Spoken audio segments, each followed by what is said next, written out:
What's going on, guys? How are you? Good. Nice. Nice. How are you guys doing? We're good too, I think.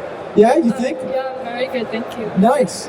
You guys want to introduce yourselves really quick to the audience? You guys don't know who these lovely ladies are yet, right? No? So I'm Sophia, I'm 16, and I'm Daniel Prince's daughter from the Once Bitten podcast. I'm Samantha Duvall, I'm 13 years old, and I'm Ben Duvall's daughter. I'm Lauren Prince, Sophia's sister, and Daniel Prince's their daughter,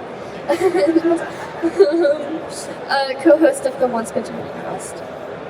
Amazing. Thank you guys for allowing me to talk to you. I'm Jack, I'm 30, but I'm their height. So that's why I'm up here. We're like basically the same. Cool. Well, I'm interviewing you guys. I think the best place to start, you're all so young. How'd you guys, I think I know the answer, but how'd you guys get into Bitcoin? How do you even know what this is? Why are you here? Our dad. He got into Bitcoin in 2019, and he was just talking about it at every dinner table. Every conversation I had with him was Bitcoin. And so I kind of just started listening subconsciously, and now I'm here, so. I never got into it. I've been a Bitcoiner since birth. I actually just grew up thinking it was normal. For a time, actually, I thought that Bitcoin was normal and everyone accepted it. I didn't know that it's another thing. I just thought everyone knew what it is and that is completely normal. And yeah, I didn't know that it's something special. Yeah, same thing what Sophia said, just Dad talked about it so much, and yeah. Well, growing up, you guys are probably unique to everyone that's watching us. You grew up with it, like you said. You thought it was what everyone used. Now that you know that it's not, right? What, in your opinion, is the biggest difference between Bitcoin and the euro or the dollar, or what you guys think everyone else uses? What are some of the biggest differences in your opinion? The biggest difference, I think, is that the euro is controlled and Bitcoin isn't.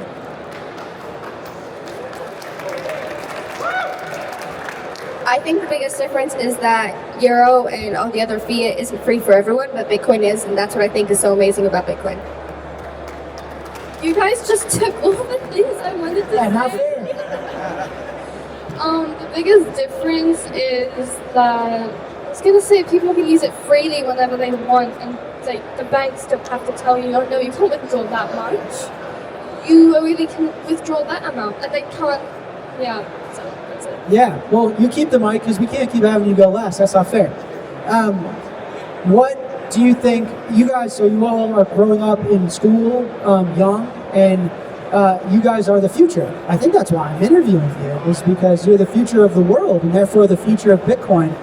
What do you guys think Bitcoin needs to get your friends and your friends' families that don't yet understand Bitcoin to use it? What's the difference between today's world and a world where you guys have your own families and everyone's using Bitcoin? In your opinion, at your age, what do you think is the difference? What does Bitcoin need to achieve? What do we need to achieve? It's really hard to change people's mindset since they've just been told what they've been told their whole lives, and they don't really want to change that because they're like, wait a minute, I've been told this my whole life, how I don't want to change that, so I'm not. It's hard, it's going to be really hard to open people's minds to Bitcoin because it's truth, and it's hard for people to understand the truth. I'm not really sure, so yeah, that's not very helpful, but I'm not sure Bitcoin really needs something, but I think that we should have more loud people. There's a lot of people that like to be bystanders, and I'm not saying it's wrong to be bystanders. Obviously, it's good to be involved in any way, but if there's more loud people, people will be more like, oh, this is actually something big and not something just the small, weird group of cult people do. I think all we need is links to Bitcoin. So if you are interested in, for example, human rights, there will always be a link to freedom with Bitcoin, If you're interested in finance, obviously that's Bitcoin, that's economics. You just need to find what that person is interested in and then somehow link it to Bitcoin. All phenomenal answers. I actually just thought of something. Plant seeds. Just say it now and then, and they'll roll their eyes. But just carry on, like what our dad did. We kept staying at the dinner table. We rolled our eyes, and we're here now. We're here now. So yeah. So a lot of education, it sounds like, right? You guys do podcasts and a lot of education. And I agree with you in that you got to show up every day. It's consistent proof of work. I just did a presentation on that. Of every single day mounting work after work after work is what builds sustainable value. 100%. Now, this is a difficult question. I don't even know the answer to this, but I don't have to give answers. That's why I like this panel. What do you guys think is the biggest risk to Bitcoin not being successful or people not adopting Bitcoin? I'd say the biggest risk is for the people themselves not knowing how to cope with all this. People are already stressing because of inflation and other stuff. I think people will just keep stressing if they don't figure out what Bitcoin is and if they don't get exposed to it, especially kids and stuff who just were basically taught by their parents this is the way the world works, be very confused and not know what they've done wrong. You got to join me on CNBC. These are unbelievable answers. I think the biggest risk is the world will get worse. We went to the Oslo Freedom Forum recently, and I don't know if you saw the talks, but the world is pretty bad right now. And if we don't adopt Bitcoin, if we don't keep talking about it, and if we don't keep telling people about it, the world will get worse. I'm sorry, I didn't really understand the question. Is it if Bitcoin isn't adopted, what will happen? Yeah, what's the biggest risk? What, in 30 years, if we still are in a world where no one cares, you can't pay with it, people don't know about it, what's the biggest fear you have about the future of Bitcoin? The people's freedom. People won't have enough freedom with the money. Yeah, I don't really know what to add to that. Sorry. That's okay. You don't have to apologize. Those are all phenomenal answers. I think I'll do the last question is, if you had one thing to say to the world about Bitcoin, like if you guys, so it sounds like we got to do a lot of education. We got to plant a lot of seeds. If you guys had a microphone to the world, which you kind of do, there's like 20 people right here, what would you tell the world in 60 seconds or less on why they should adopt Bitcoin, or what you want them to know about Bitcoin? Good question. I think the only thing I want people to know is to learn about it through what you're interested in. Because if you don't learn it through what you're interested in, you'll never be interested in Bitcoin. And the other thing I want to say, it's the future. It's our freedom. It's the world that I will be living in 20, 30 years, whatever. And personally, I don't really want all the problems that we have today. I don't know about you guys.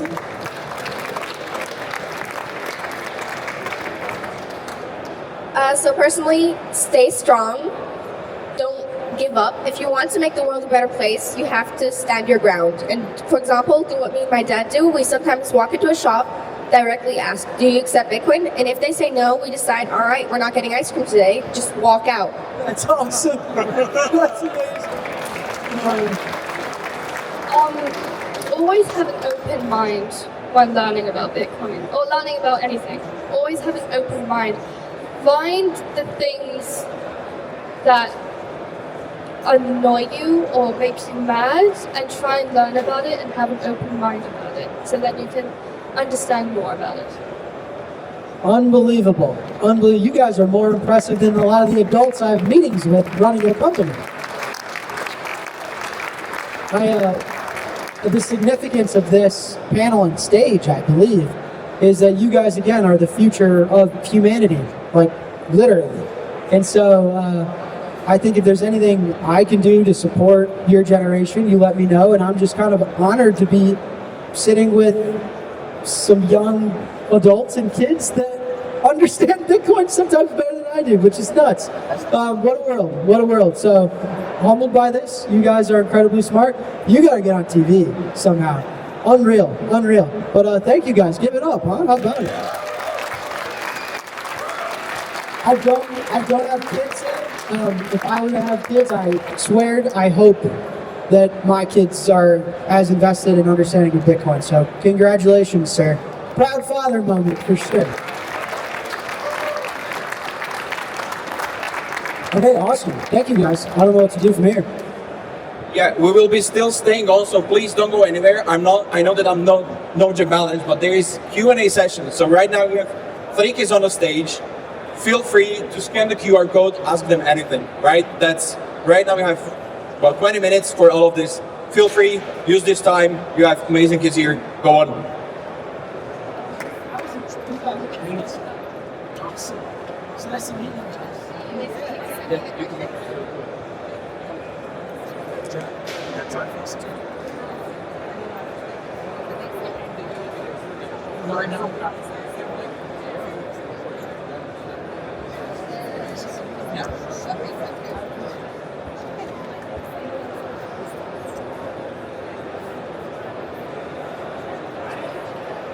Hi guys, so yeah, keep sending the questions. They're gonna pop up here on the screen. So if anybody has a question for these amazing kids, send them over. I was so impressed, honestly. And let's finish. Anybody else have a question? Okay. And let's do one with you guys. I want to ask you something because I work in education. What do you think? What do you guys think that we are missing, like as an adults? We are missing because we said, oh yeah, the new generation and the future. But what do you think that we are just not getting when we are trying to educate the new generation, which is you? Well, every child works out things differently, so it's kind of hard to pinpoint what you need to do better. But if you know what the child needs, try and follow that. Always try and make something fun. Also, I'm pretty sure you do that all the time, try and make things fun. But always try and make little games out of it, stuff like that, because I feel like kids, when they're babies, they learn on how to pick stuff up and throw stuff like their toys or like rocks or sticks and stuff. So I think everyone still has that in their brain. They can still learn things from playing and stuff. So yeah. So actually summarized exactly what I wanted to say. But I could add to that, don't think Bitcoin is overcomplicated. Get them into it at a young age. There's amazing books for kids written. I'm also actually working kind of on a book with my brother from Kids for Kids. And don't think it's overcomplicated. Just try and start off easy because kids are actually amazing at understanding things. And if they grow up thinking it's, well, just part of life, just teach it to them like it's part of life. It's not a separate path. It's not, this is normal world, this is Bitcoin world. Just, this is all world. Yeah, Raina's already doing a good job with me putting out Bitcoin, but I think one thing to say is basically just make sure the child knows that you are listening to every one of their questions and that you are ready to answer. Even if they don't understand the first answer, that they'll be comfortable asking for you to repeat it in a different way. I know in the normal school system they don't do that.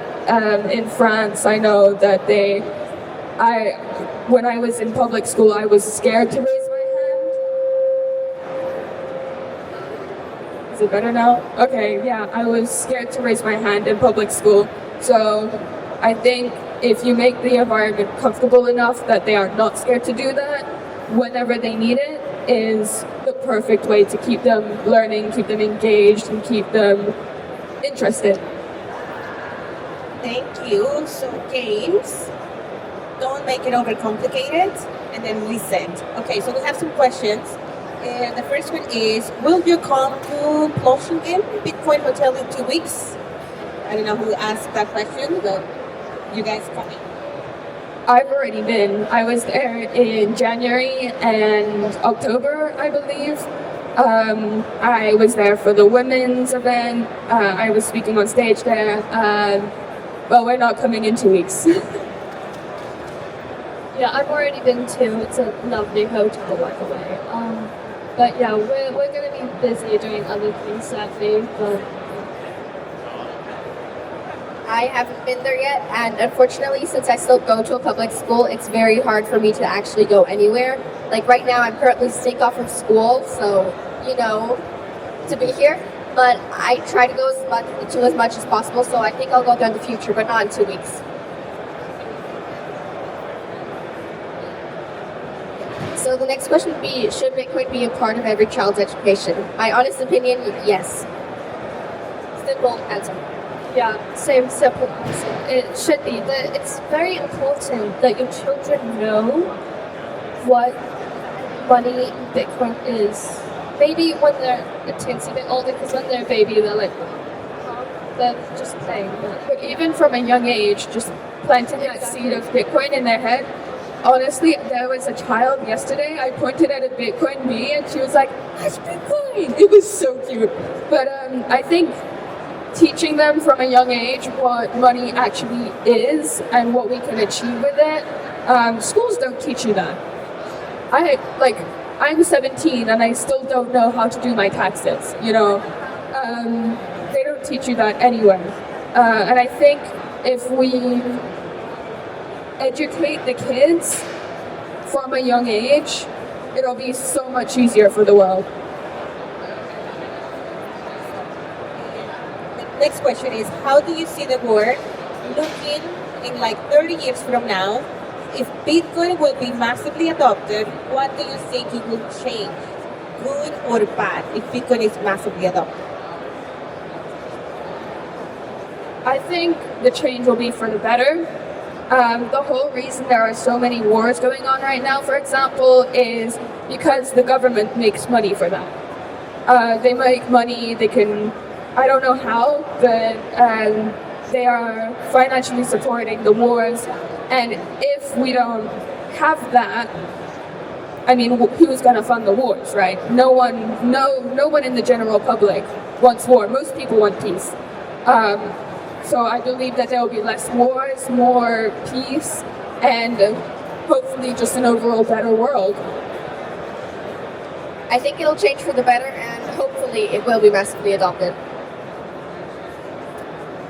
Yeah, I think it will go very well. I can't really say because that's the future, we can't say, but Bitcoin is already doing so much for this world that I think it will be a good thing. Should Bitcoin be for all ages and all people? Yes. Plain and simple answer, yes. I believe everyone can understand it if you, as I've said before, get them into it by their own interests. Whether it's a kid that likes to play with toys, whether it's a 70-year-old that is looking for a pension, whether it's a 30-year-old who's looking for a job, or to help the world, just everyone can become interested and become a Bitcoin. Yes, just simple answer. Yes. Yes is the answer. It should be for everyone. Yes, even for the people that I hate. I want Bitcoin to be the revolution for everyone, which means even for the people that I do not like them, they bully me in school, I cannot stand them at all. I still want them to be able to use Bitcoin because Bitcoin should be the free for everyone technology that it is.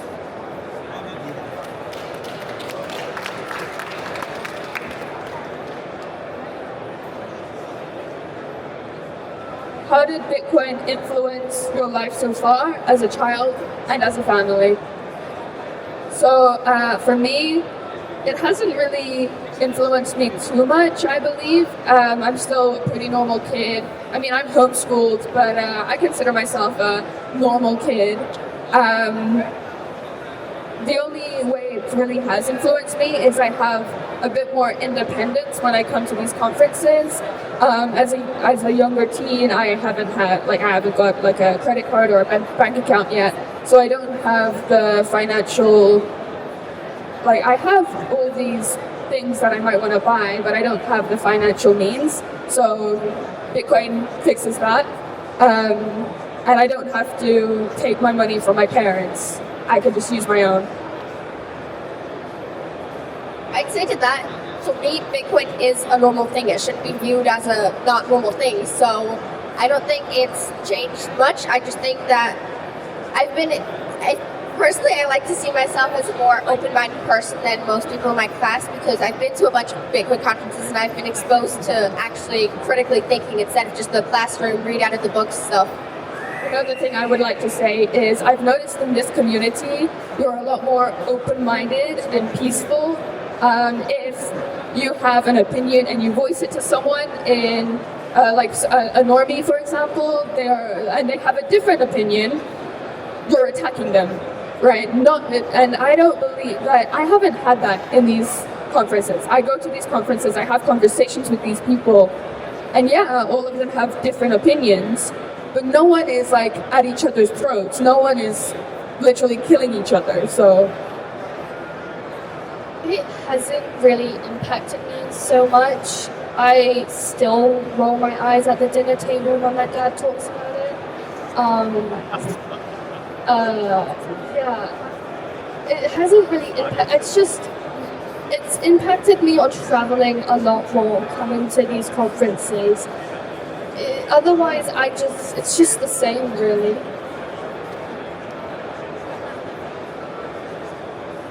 Do you want to learn more technical things about Bitcoin, or are you happy with just understanding the social impact like you already do, or do you want to learn more things?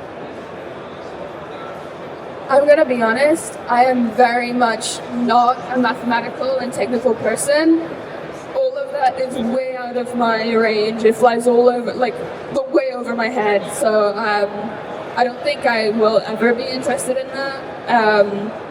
But I really love the social aspect of it and what it's doing for people in Africa, for example. That is what interests me. And I don't feel that I need to know all the technical stuff. So yeah, same thing. I don't really I'm still 13, so I get bored a lot very easily. So the technical stuff, it just like Sophia said, it just goes like whoop. Yeah, so I usually get a lot more from talking or other things, See, I have a different opinion, and I'm not at their throats. I personally love learning in general. It doesn't matter what. I like just having like a try of everything, like a try of every ice cream flavor that there is and seeing what I like, what I don't like. So I still haven't gotten too much into the technical side of things, but once I do get it, I'll decide for myself if I want to keep doing this or if I don't want to keep doing this. I think that's a good way to go about it. I haven't gotten into the technical side at all because I just feel it's way out of my depth.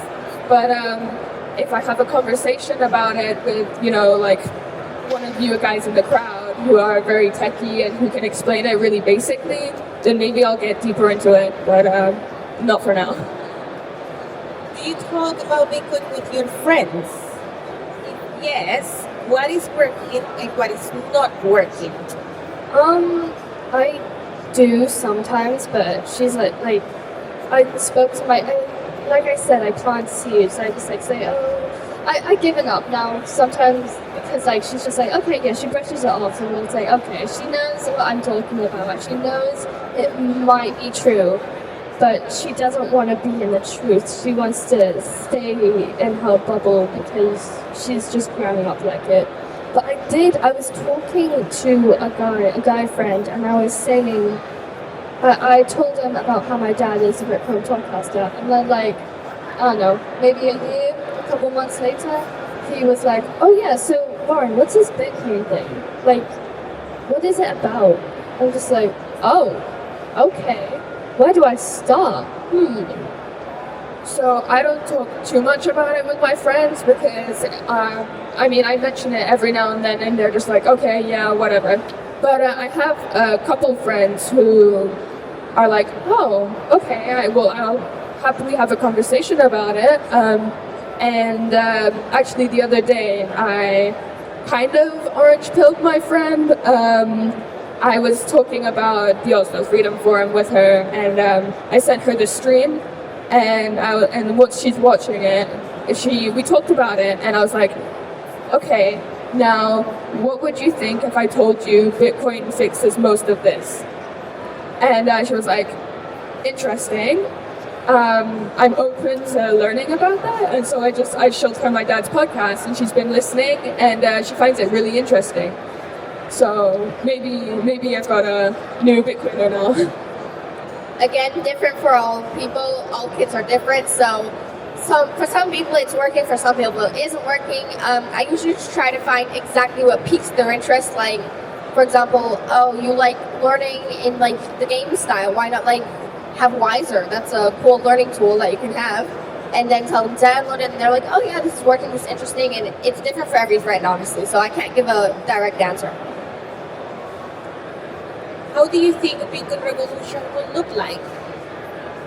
A peaceful one? Yeah, I agree. A peaceful one. I think it'll be a protest against what the government is doing, or what the banks are doing, whatever you want to call it. But it won't be a violent revolution. Yeah, pretty much what they said. It's not gonna be a bad revolution. Most revolutions were bad, but but yeah, it's gonna be a peaceful revolution. Do you like being in a Bitcoin conference and love it from the audience? Thank you, first of all, and yes, I love being here. It's not that I get forced to be here. I actually like doing this. I can't speak for those two, but I'm pretty sure that they agree with me. Yeah, at first we were kind of like dragged to all these conferences, but I've learned to love it. I've learned to love talking to the people here. I talk to a lot of people, so I don't remember everyone's names, which is my bad. But all the conversations I've had with all the people here and in the previous conferences, I think are some of the most amazing conversations I've ever had. So, Yeah, like Sophie said, we were dragged out. Like, I guess drag, we had no other option. Not anymore. I feel like I like going to the conferences, and if I didn't want to go for whatever reason, I would have to go anyways because no one would be able to look after me at home. And I have like the biggest FOMO, so I would like not miss this if I would. So Still calm, okay. How did you learn Bitcoin and why it is so important for you? I learned about it through my dad. He was talking about it at the dinner table every day. We would always like be having the most random conversations, and he would go, "Bitcoin fixes this," and sometimes it made us like roll our eyes and be like, "How the hell do you fix that?" Right? But I think it's so important to me, because it is my future. I don't want to be living in a world where I'm controlled by the government with, the BTCs and all of this. And I'm just like, if we have a good, stable money, then we will have a good and stable world. And that's what I want for my future and my future kids and my future grandkids and the next generations to come. Like I said, I never really learned about it. I just was born with it and grew up thinking it's normal. And it's important to me because honestly, it helps everyone. And I love making everyone have equal rights, having everyone just have a fair world. That's what I'm really passionate about. So I'd say that's what I love most about it. basically what they all said. I learned from my dad, And yeah, I just want a better future for my kids when I have them, maybe. And not just my kids, people's kids. That's why most people are fighting for this, so then their kids or their grandkids and their next generation will have a better life, because you won't want your families to struggle. You would want them to have a great life. Do you think homeschooling is for everybody, every family?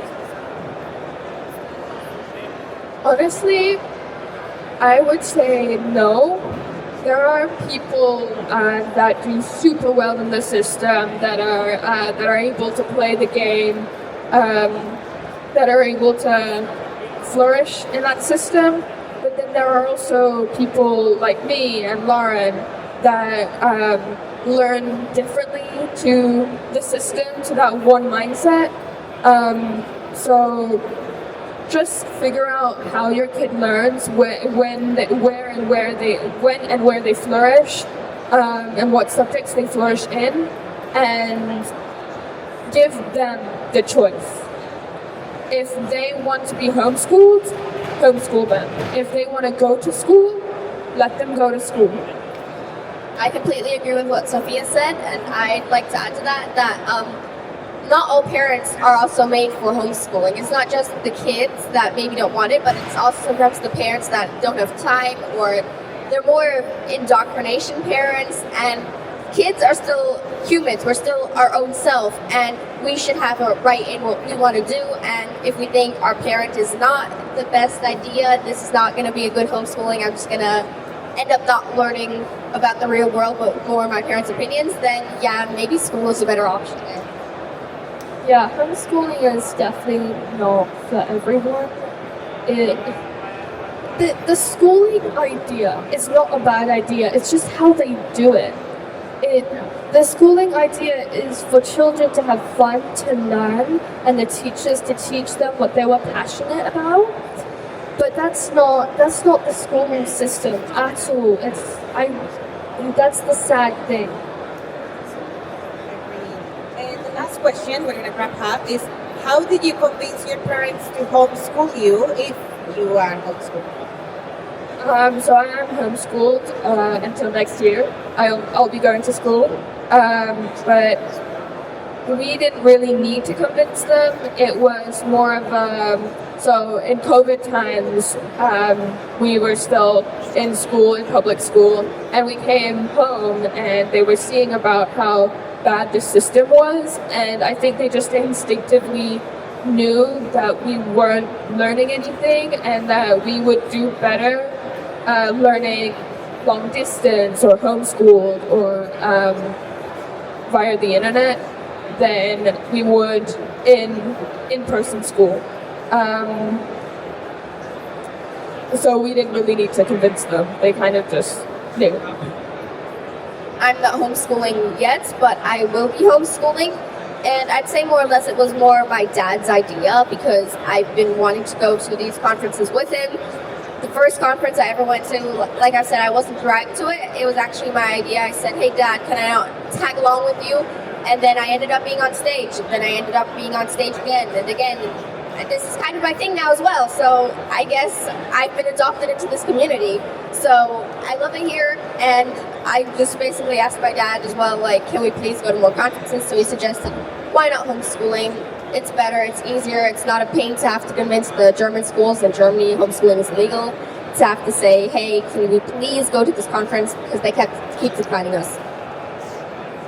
We never had to really convince our parents. The reason why we lived in France when we went to school is because our parents wanted us to learn a new language. And we were homeschooled before that, so basically we were living in Singapore, and then we traveled around the world for 2.5 years. And they asked us, what language, where would you like to live and learn the language? And then we all said France, because we liked it.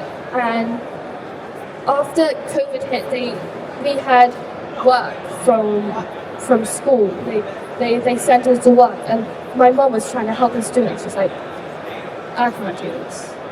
I am giving you the worst education here. I'm not even French, and I can't teach you the proper things because I won't understand it as good as teachers will. And they kind of always knew the system wasn't good enough for us, so it was kind of like an instant, all right, well, you can choose. Do you want to go back to school or do you want to homeschool? And most of us chose homeschool. Awesome. Can we get a round of applause, please? Again. Thank you so much. Thank you guys. Thank you for sticking it out. And if you have anything, but finish it now, but reach out with respect. Thank you so much.